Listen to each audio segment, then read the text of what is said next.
Yes, ready, start.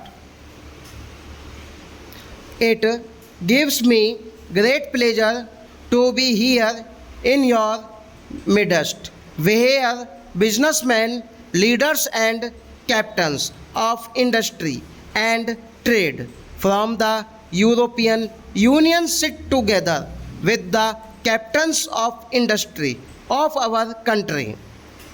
I have always believed with Lord Keynes that in the final analysis, businessmen are the custodians of the possibility of survival of human civilization, and therefore, if business leaders think right, I think our societies and our polities can look to the future with hope and confidence. Therefore, I greatly welcome this opportunity to interact with such an outstanding group of leaders of business and industry. Prime Minister has already mentioned that we had a very fruitful meeting with him and the President and the members of the European Commission, and tomorrow we will have a bilateral meeting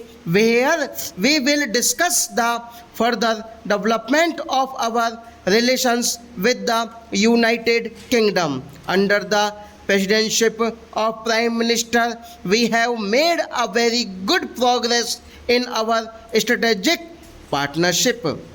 I am grateful to you, Prime Minister, for the leadership you have given to the process of widening and deepening of our relationship with the European Union. We live in a world of constant change, and the success belongs to those who are adept at mastering processes of change. In our own times, few leaders of countries have shown that much expertise in effective management of change processes than Prime Minister. Therefore, what he has told you this afternoon, I think I heartily agree. Those are the ways to manage processes to change, and the moral of what he has been saying in similar to what I have been saying to our own people. Do not be too fearful of change. Learn to live with change, though, of course, governments have the responsibility to smoothen the processes of change, smoothen the transitional pain that may at sometimes accompany the processes of change. So, what Prime Minister has told you this evening, I heartily support. It's for me and for my colleagues a great delight that we have this opportunity to interact with leaders of European and Indian business. I sincerely believe that in the modern world, the relationship between governments is increasingly mediated through and influenced by the relationship between the civil society and the business community.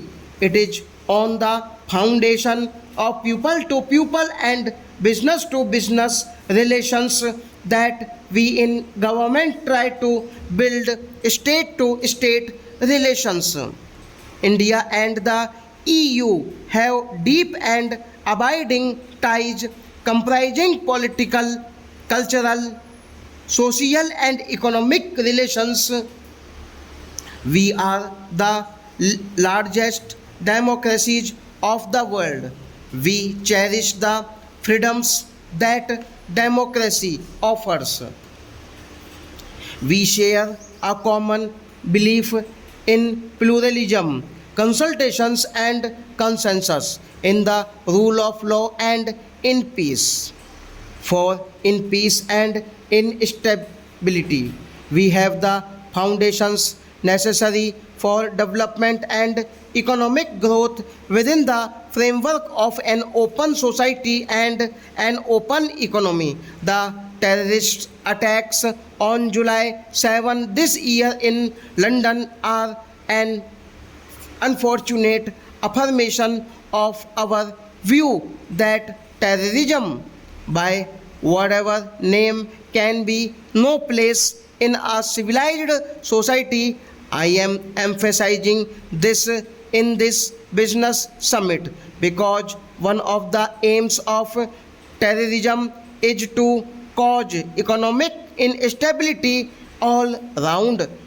I hope that as India and EU join hands today to strengthen our economic ties, one aspect of those ties must be to ensure peace in our lands.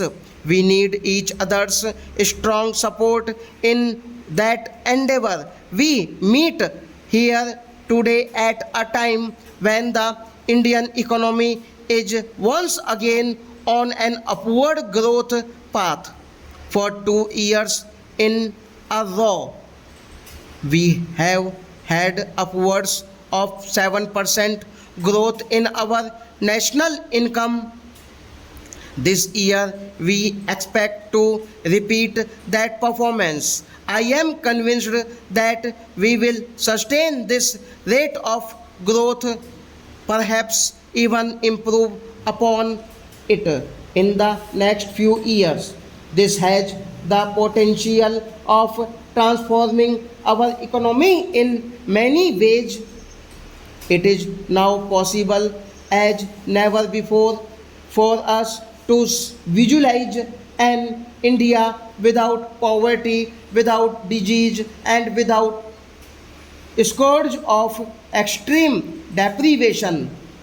There is an air of optimism, and as a believer in the ideas of Lord Keynes, I am convinced that positive expectations have a way of yielding positive outcomes. The process of economic reforms initiated by us in the early 90s has yielded rich dividends in many ways.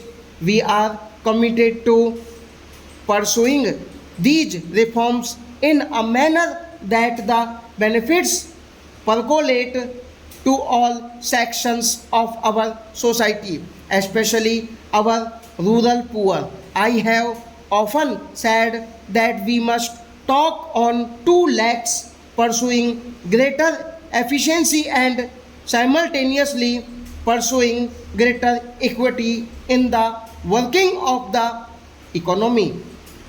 I do believe that if the fruits of higher economic growth are better shared, this in itself will stimulate further growth. We see the EU as a natural partner in our economic development.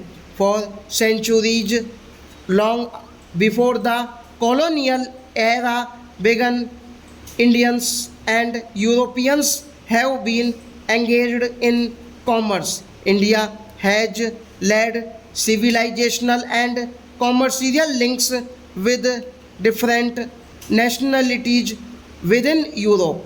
We must build on those links by renewing the economic, social, and cultural basis of our relationship. Stop.